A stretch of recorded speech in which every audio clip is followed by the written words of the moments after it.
Hello students, ज्ञान भारती अड्डा 100 में आपका स्वागत है। अगर आप लोग इस वीडियो पर हैं, इस वीडियो को लाइक एंड सब्सक्राइब जरूर कीजिएगा।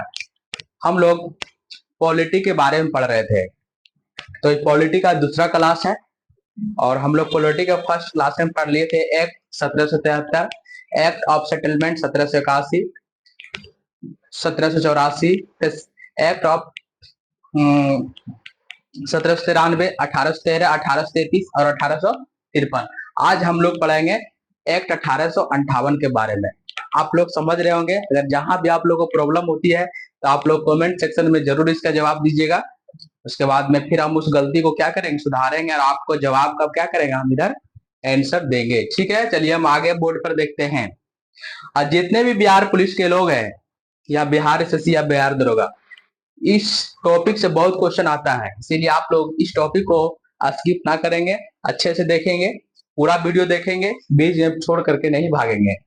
चलिए आगे हम लोग बोर्ड पर देखते हैं। ब्रिटिश संसद के भारत शासन अधिनियम 1858 के द्वारा, जो भारत शासन अधिनियम 1858 के द्वारा भारत का शासन ब्रिटिश ताज के अधीन कर दिया गया था। तो किस अधिनियम के द्वारा भारत का जो शासन है ब्रिटिश ताज के अधीन कर दिया गया था? तो हम लोग इसका जवाब देंगे 1858। 1858 के ही तहत भारत का शासन ब्रिटिश ताज के अधीन कर दिया गया था। ये क्वेश्चन आंसर है। क्वेश्चन एग्जाम में पूछेगा किस अधिनियम के द्वारा भारत का शासन ब्रिटिश ताज के अधीन कर दिया गया था? तो इसका जवाब होगा 1858। अगला पॉइंट देखिएगा, इसी अधिनियम यानी 1858 एक्ट में ही गवर्नर जनरल को अब भारत का वायसराय कहा जाने लगा। पहले 1858 के पहले गवर्नर जनरल बोला जाता था, लेकिन 1858 के एक्ट अधिनियम के बाद जो भी गवर्नर आए उसको वायसराय कहे जाने लगा। तो भारत का प्रथम वायसराय हुआ लॉर्ड कैनिंग। भारत का प्रथम वायसराय कौन हुआ जी? Lord Canning. देखिए, गवर्नर जनरल को भारत का वायसराय कहा जाने लगा 1858 के एक्ट के द्वारा, जो ब्रिटिश ताज का प्रत्यक्ष प्रतिनिधित्व बन गया। जो ब्रिटिश ताज का क्या होगा? प्रत्यक्ष प्रतिनिधि बन गया। अभी बताएं कि लॉर्ड कैनिंग भारत का प्रथम वायसराय बना किस अधिनियम के द्वारा? तो 1858 के अधिनियम के द्वारा लॉर्ड कैनिंग भारत का प्रथम वायसराय बना। इस अधिनियम द्वारा भारत के राज सचिव पद का सृजन किया गया। तो किस अधिनियम के द्वारा भारत का राज सचिव पद का जो सृजन किया गया है, तो किस अधिनियम के द्वारा? तो 1858 के अधिनियम के द्वारा भारत के राज्य सचिव पद का सृजन किया गया। भारत के राज्य सचिव पद का जो सृजन किया गया है वो 1858 के भारत शासन अधिनियम के द्वारा किया गया। अगला हम लोग पॉइंट देखेंगे, भारत परिषद अधिनियम 1861। अगला जो अधिनियम आया है भारत परिषद अधिनियम 1861। भारत शासन अधिनियम 1861 के द्वारा कानून बनाने की प्रक्रिया में भारतीय प्रतिनिधियों को शामिल करने की शुरुआत हुई। 1861 में ही भारतीय प्रतिनिधियों को सम्मिलित करने की शुरुआत हुई 1861 के अधिनियम के द्वारा किया गया। अगला देखिए, इस अधिनियम द्वारा मद्रास एवं बंबई की प्रेसिडेंसियों को पुनः विधायी शक्तियां देकर विकेंद्री की शुरुआत की गई। विकेंद्रीकरण की शुरुआत की गई किस अधिनियम के द्वारा? तो 1861 के अधिनियम के द्वारा। इससे वायसराय को आपातकालीन में सीधा क्वेश्चन पूछेगा कि अध्यादेश जारी करने की शक्ति जो दिया गया था किस अधिनियम के द्वारा दिया गया था? ज्यादा ओलझोल नहीं पढ़ना है, ज्यादा पॉइंट टू पॉइंट पढ़ना है कि जो वायसराय को अध्यादेश जारी करने की जो शक्ति दिया गया था तो 1861 के एक्ट के द्वारा दिया गया था। इसका जो अधिकतम 6 माह, अब जो 1861 के द्वारा जो अध्यादेश जारी करने का अधिकृत किया गया उसका जो अधिकतम कितना माह तक प्रभावी रह सकता है, जो अधिकतम कितने माह तक प्रभावी रह सकता है, तो अधिकतम देखिए अधिकतम 6 माह तक, अधिकतम 6 माह तक प्रभावी रह सकता है। ठीक है, रह सकता है। अधिकतम कितने माह तक प्रभावी रह सकता है? 6 माह तक। 1861 के अधिनियम के द्वारा जो अध्यादेश जारी करने के लिए अधिकृत किया गया है वो अधिकतम कितने माह तक प्रभावी रह सकता है? तो 6 माह तक प्रभावी रह सकता है। अगला अधिनियम हम लोग देखेंगे भारत परिषद अधिनियम 1892। भारत परिषद अधिनियम 1892 में इसमें हम लोग देखिए केंद्रीय विधान परिषद के भारतीय सदस्यों को, केंद्रीय विधान परिषद के भारतीय सदस्यों को वार्षिक बजट पर बहस करने तथा सरकार से 6 दिन की पूर्व नोटिस पर प्रश्न पूछने का अधिकार भी दिया गया।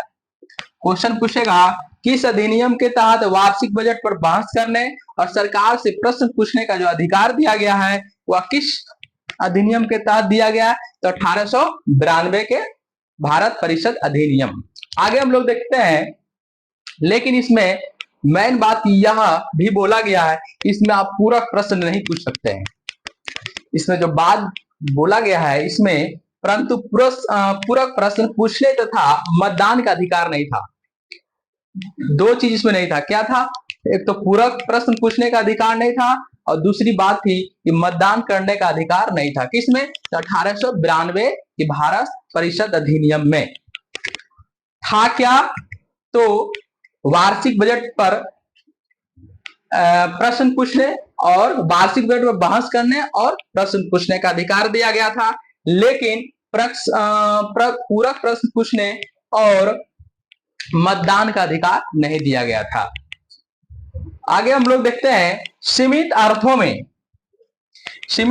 में निर्वाचन पद्धति का आरंभ किया जाना। मतलब सीमित अर्थों में निर्वाचन पद्धति का जो आरंभ किया गया था वो भी 1892 के तहत किया गया था। इस अधिनियम की महत्वपूर्ण विशेषता थी, इस अधिनियम की जो महत्वपूर्ण विशेषता थी, क्या विशेषता थी? कि सीमित अर्थों में निर्वाचन पद्धति का आरंभ किया जाना। यह 1892 के परिषद अधिनियम का महत्वपूर्ण विशेषता थी। आगे हम लोग अधिनियम देखेंगे भारत परिषद अधिनियम 1909। इस अधिनियम को मार्ले मिंटो सुधार के नाम से भी जाना जाता है। जो तो अधिनियम आया है भारत परिषद अधिनियम 1909 को इसको मार्ले मिंटो सुधार के नाम से भी जाना जाता है। आप लोग यहां तक समझ गए होंगे। देखिए भारत परिषद अधिनियम 1919 को मार्ले मिंटो सुधार के नाम से भी जाना जाता है। किसके तहत? 1909 के तहत वायसराय की कार्यकारिणी परिषद में भारतीयों में पहली बार किसको शामिल किया गया है? तो सत्येंद्र प्रसाद सिन्हा को। भारतीयों को पहली बार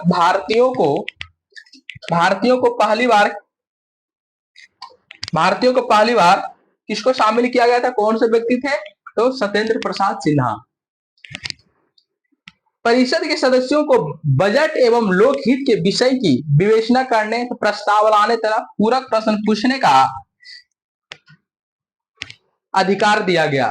तो पूरक प्रश्न जो पूछने का अधिकार दिया गया था वो 1909 भारत परिषद अधिनियम 1909 में दिया गया।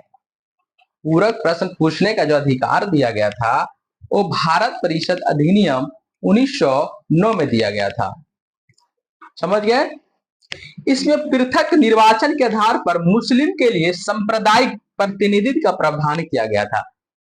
1909 में ही पृथक निर्वाचन के आधार पर मुस्लिमों के लिए सांप्रदायिक प्रतिनिधित्व का प्रावधान किया गया। एक चीज समझ गए? आगे हम लोग अध्ययन करेंगे भारत परिषद अधिनियम 1919, भारत परिषद अधिनियम 1919 के बारे में हम लोग देखेंगे। इसको मॉन्टेग्यू चेम्सफोर्ड सुधार के नाम से भी जाना जाता है। किसको? तो भारत परिषद अधिनियम 1919 को। देखिए, भारत परिषद अधिनियम, देखिए भारत परिषद अधिनियम 1919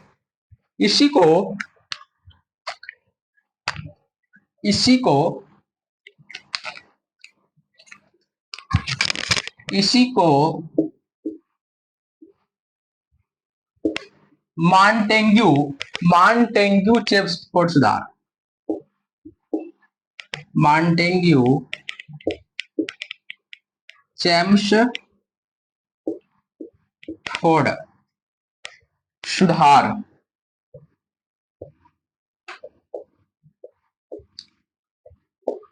के नाम से जाना जाता है।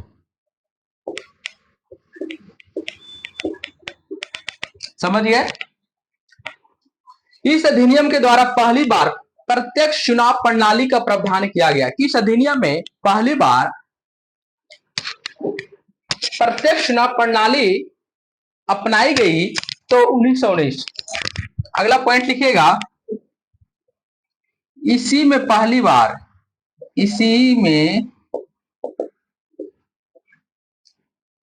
बार प्रत्यक्ष चुनाव प्रणाली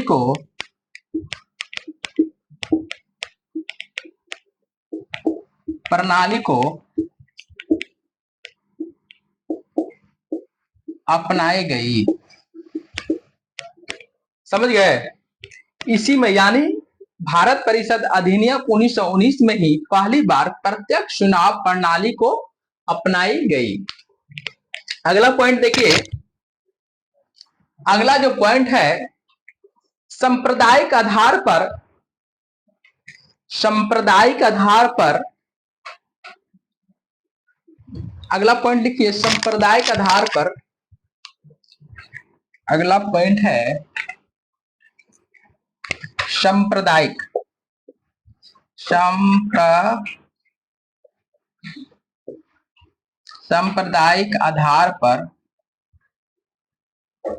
सांप्रदायिक आधार पर निर्वाचन प्रणाली का विस्तार करने, निर्वाचन प्रणाली का विस्तार करने, सांप्रदायिक आधार पर निर्वाचन प्रणाली का विस्तार करने या करते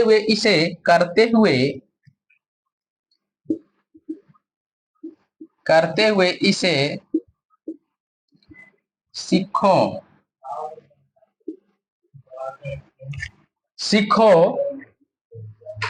भारतीय ईसाइयों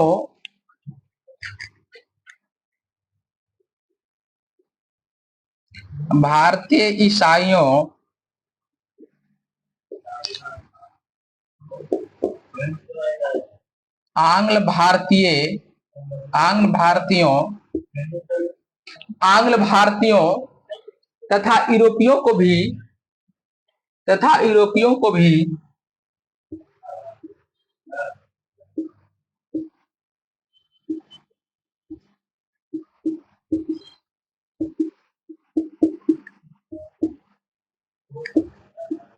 लागू किया गया। ठीक है? भारत परिषद अधिनियम 1919 इसको मॉन्टेग्यू चेम्सफोर्ड सुधार के नाम से जाना जाता है। इसी में पहली बार प्रत्यक्ष चुनाव प्रणाली को अपनाई गई। सांप्रदायिक आधार निर्वाचन प्रणाली का विस्तार करते हुए इसे सिखों, भारतीय ईसाइयों, आंग्ल भारतीय तथा यूरोपियों को भी लागू किया गया। अगला पॉइंट हम लोग देखेंगे, इस अधिनियम द्वारा पहली बार केंद्र में द्विसदनीय व्यवस्था स्थापित किया गया। इस अधिनियम में पहली बार इस अधिनियम में पहली बार केंद्र में इस अधिनियम में पहली बार, अगला पॉइंट देखिए, इस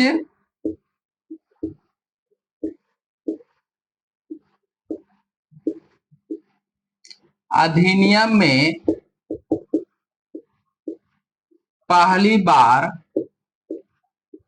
इस अधिनियम में पहली बार केंद्र में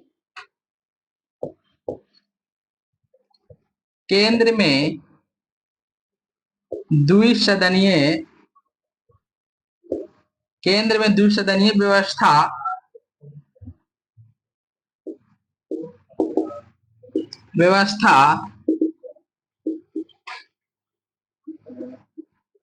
स्थापित किया गया।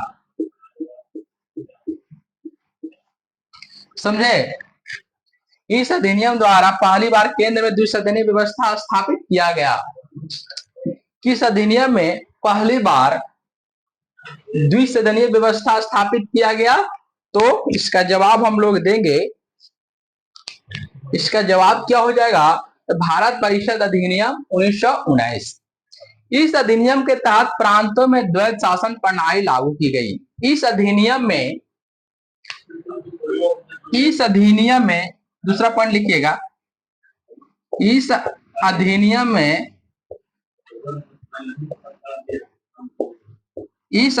में प्रांतों में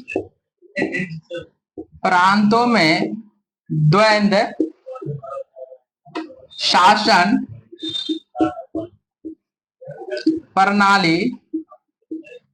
प्रणाली लागू की गई। इस अधिनियम में प्रांतों में द्वैध शासन प्रणाली लागू की गई। किस अधिनियम में?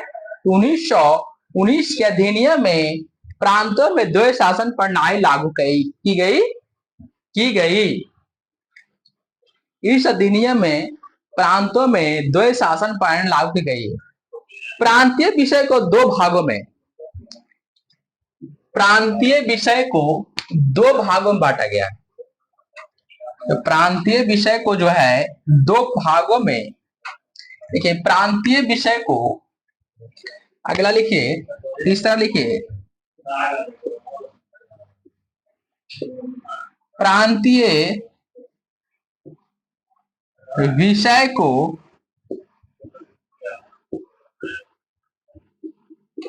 दो भागों में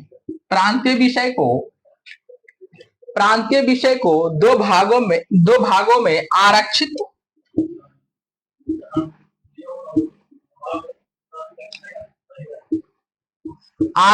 तथा हस्तांतरित विषयों में बांटा गया। हस्तांतरित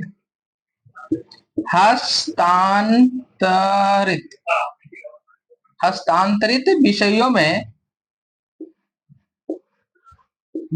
में बांटा गया।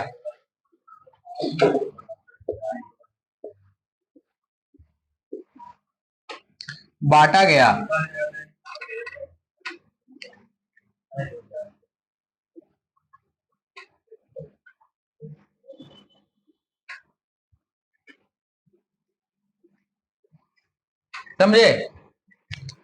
विषयों में बांटा गया। प्रांतीय विषयों को दो भागों में बांटा गया, आरक्षित तथा हस्तांतरित विषयों में बांटा गया। इस अधिनियम में पहली बार उत्तरदायी शासन शब्द का प्रयोग किया गया।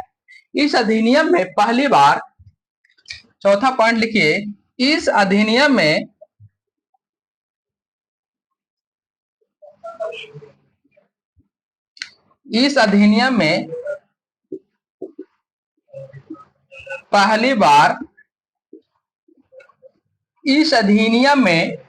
पहली बार उत्तरदायी शासन शब्द का प्रयोग किया गया। उत्तरदायी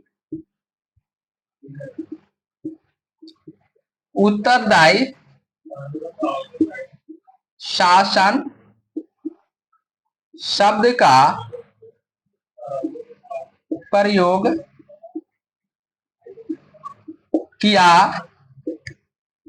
गया। इस अधिनियम में पहली बार उत्तरदायी शासन शब्द का प्रयोग किया गया। किस अधिनियम में? भारत परिषद अधिनियम 1919 में। भारत परिषद अधिनियम 1919 में। इतना तक आप लोग समझ गए होंगे। तो भारत परिषद अधिनियम 1919 को, इस अधिनियम को पहली बार केंद्र में द्विसदनीय व्यवस्था स्थापित किया गया। इस अधिनियम में प्रांतों में द्वैध शासन प्रणाली लागू की गई। इसी अधिनियम में प्रांतीय विषय को दो भागों में आरक्षित तथा हस्तांतरित विषयों में बांटा गया। दूसरा है, इस अधिनियम में पहली बार उत्तरदायी शासन शब्द का प्रयोग किया गया। किस अधिनियम में किया गया? तो भारत परिषद अधिनियम 1919। अब हम लोग देखेंगे भारत परिषद अधिनियम 1935। अगला पॉइंट हम लोग देखेंगे भारत परिषद अधिनियम 1935। भारत परिषद अधिनियम 1935। भारत परिषद अधिनियम 1935। आइए, भारत परिषद अधिनियम 1935 देखिए। भारत परिषद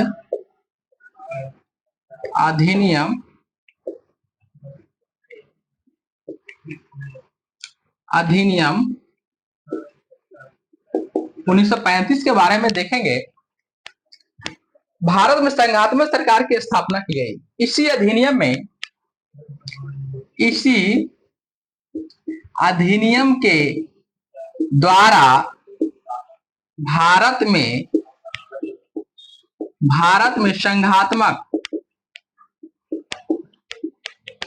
संघात्मक सरकार की स्थापना की गई। सरकार की स्थापना की गई। किस अधिनियम में संघात्मक सरकार की स्थापना की गई? तो भारत शासन अधिनियम 1935 में पहली बार भारत में संघात्मक सरकार की स्थापना की गई। आगे हम लोग अगला पॉइंट देखते हैं। इस अधिनियम के द्वारा प्रांतों में द्वैध शासन समाप्त। इस अधिनियम द्वारा, दूसरा पॉइंट लिखिए। दूसरा पॉइंट है, इस अधिनियम द्वारा प्रांतों में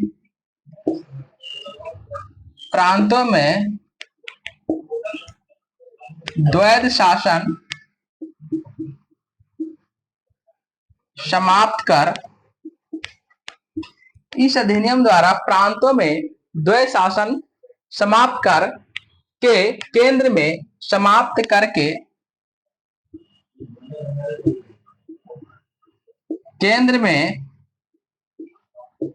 केंद्र में इस अधिनियम के द्वारा प्रांतों में द्वैध शासन समाप्त करके केंद्र में द्वैध शासन प्रणाली लागू की गई।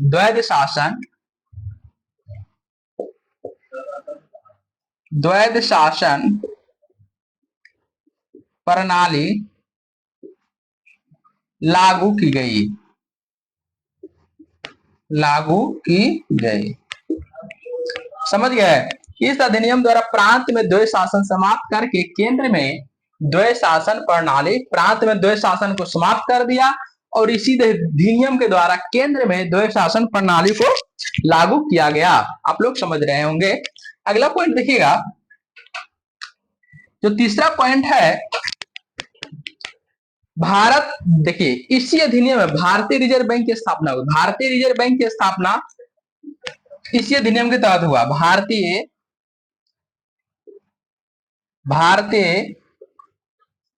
रिजर्व बैंक की स्थापना, भारतीय रिजर्व बैंक की स्थापना इसी अधिनियम के द्वारा हुआ। इसी अधिनियम के द्वारा हुआ।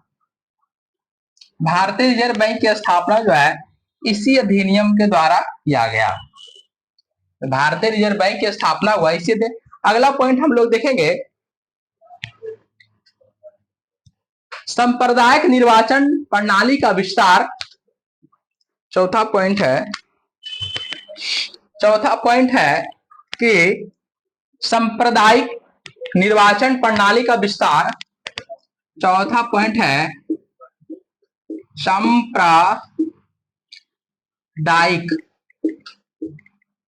सांप्रदायिक निर्वाचन प्रणाली का विस्तार। निर्वाचन प्रणाली का विस्तार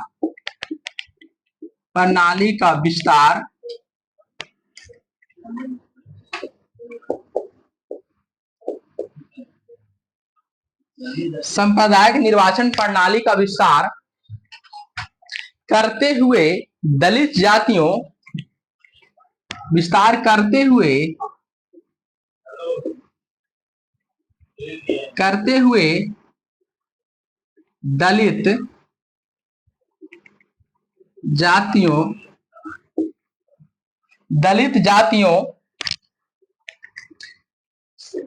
दलित महिलाओं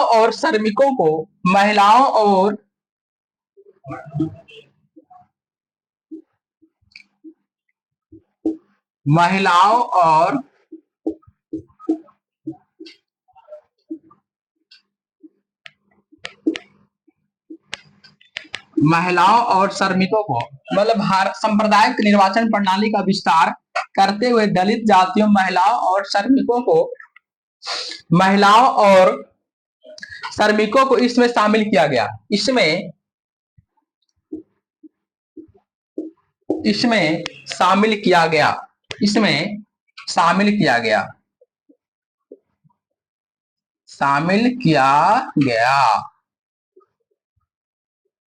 समझे? इसमें शामिल किया गया। अगला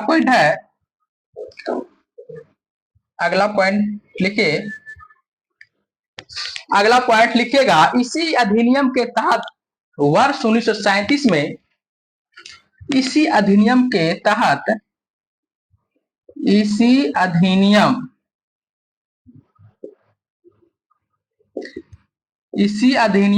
तहत वर्ष 1937 में संघीय न्यायालय की स्थापना की गई। संघीय न्यायालय की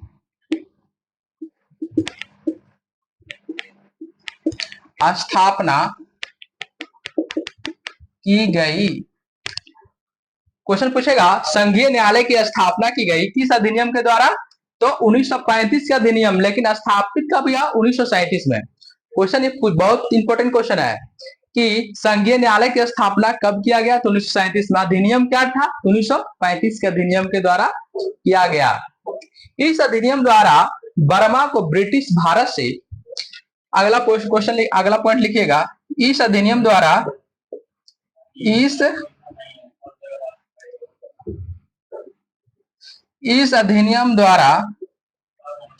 बर्मा को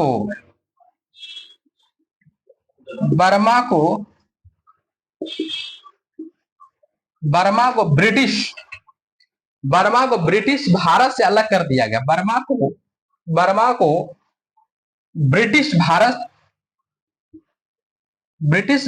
के द्वारा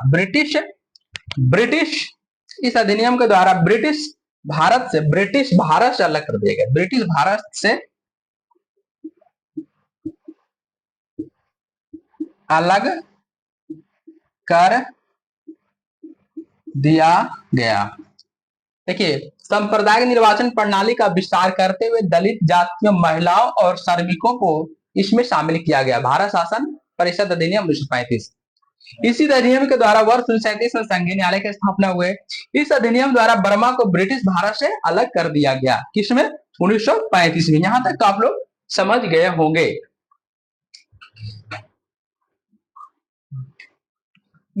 कर दिया और क्या?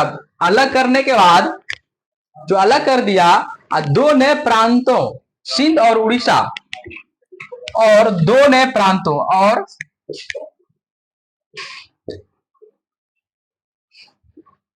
और दो नए प्रांतों सिंध और उड़ीसा, सिंध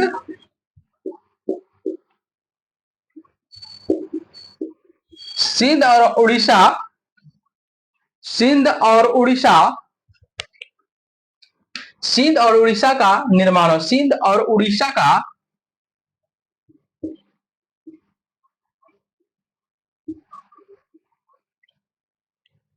निर्माण हुआ। ठीक है, सिंध और उड़ीसा का निर्माण हुआ है। इस अधिनियम के द्वारा, किस अधिनियम का? भारत परिषद अधिनियम 1935 के द्वारा बर्मा को ब्रिटिश भारत से अलग कर दिया गया और दो नए प्रांतों सिंध और उड़ीसा का निर्माण किया गया। इसके तहत कुछ प्रांतों में द्वैध, इसके तहत अगला पॉइंट लिखिएगा, इसके तहत अगला पॉइंट है, इसके तहत अगला पॉइंट देखिएगा, अगला पॉइंट है इसके तहत, इसके तहत प्रांतों में, इसके तहत प्रांतों में द्विसदनात्मक व्यवस्था, द्विसदनात्मक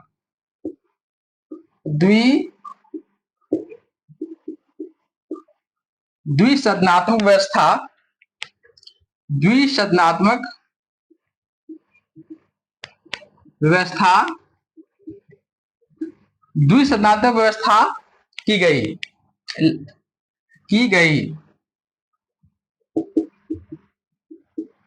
समझ गए? इसके तहत प्रांतों में द्विसदनात्मक व्यवस्था की गई। किसके तहत?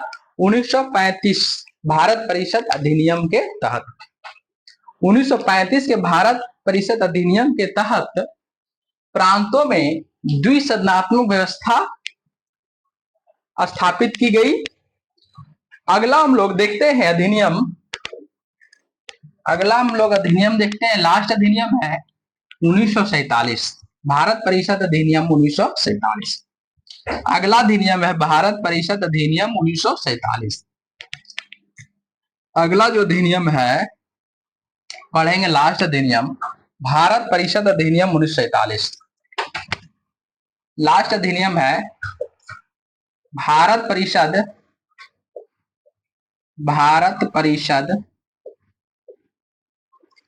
अधिनियम, भारत परिषद अधिनियम 1947।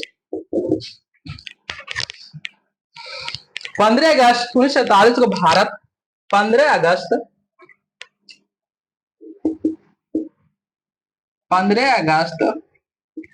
1947 को भारत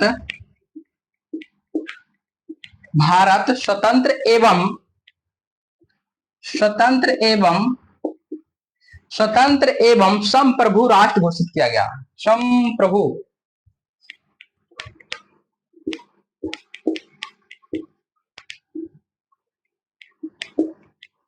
राष्ट्र घोषित किया गया। भारत परिषद अधिनियम 1947 में हम लोग पढ़ रहे हैं कि 15 अगस्त 1947 को भारत स्वतंत्र एवं संप्रभु राष्ट्र घोषित किया गया। अगला पॉइंट हम लोग पढ़ेंगे, पॉइंट दूसरा, पॉइंट 1 हो जाएगा। अगला पॉइंट, इसने वायसराय पद समाप्त कर, अगला पॉइंट लिखेंगे, इसने वायसराय, इसमें वायसराय पद समाप्त कर, इसे वायसराय पद समाप्त कर दो डोमिनियन राज्यों में, समाप्त कर दो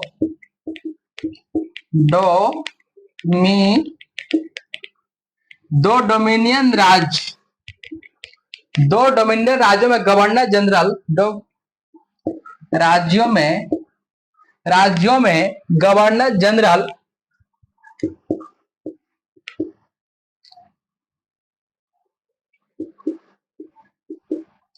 गवर्नर जनरल, क्या जी इसने वायसराय पद समाप्त कर दो डोमिनियन राज्यों में गवर्नर जनरल का पद सृजित किया गया, का पद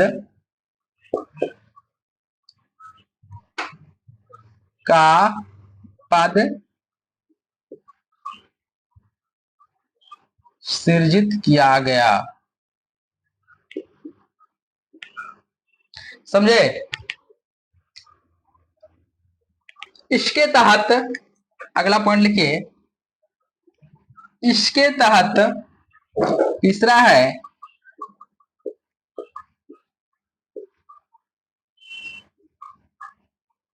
इसके तहत ब्रिटिश शाही उपाधि से ब्रिटिश शाही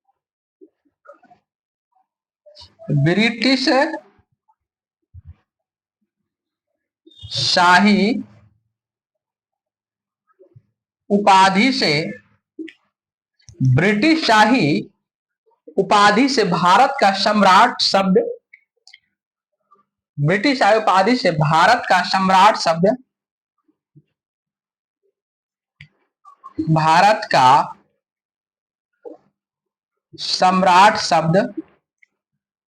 क्या क्या भारत का सम्राट शब्द समाप्त कर दिया।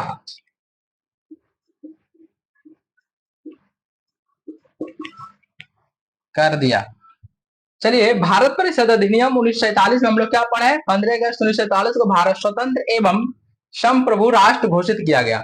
दूसरा पॉइंट हम लोग पढ़े, इसमें वायसराय पद समाप्त कर दो डोमिनियन राज्यों में गवर्नर जनरल का पद सृजित किया गया। और तीसरा क्या पढ़े, इसके तहत ब्रिटिश शाही उपाधियों से भारत का सम्राट शब्द क्या क्या समाप्त कर दिया गया। लास्ट में क्या, भारत में जो ब्रिटिश शाही उपाधि से भारत का सम्राट शब्द को समाप्त कर दिया गया भारत शासन अधिनियम 1947 में। चलिए, आप लोग का आज पूरा एक्ट खत्म हो गया है। अब हम लोग पॉलिटी में आगे पढ़ेंगे और नेक्स्ट वीडियो में पढ़ेंगे। चलिए, आप लोग इस वीडियो पर नए हैं तो इस वीडियो को जरूर लाइक एंड सब्सक्राइब कीजिएगा और अपने दोस्तों के पास जरूर शेयर कीजिएगा। चलिए, थैंक यू, धन्यवाद। हो गया।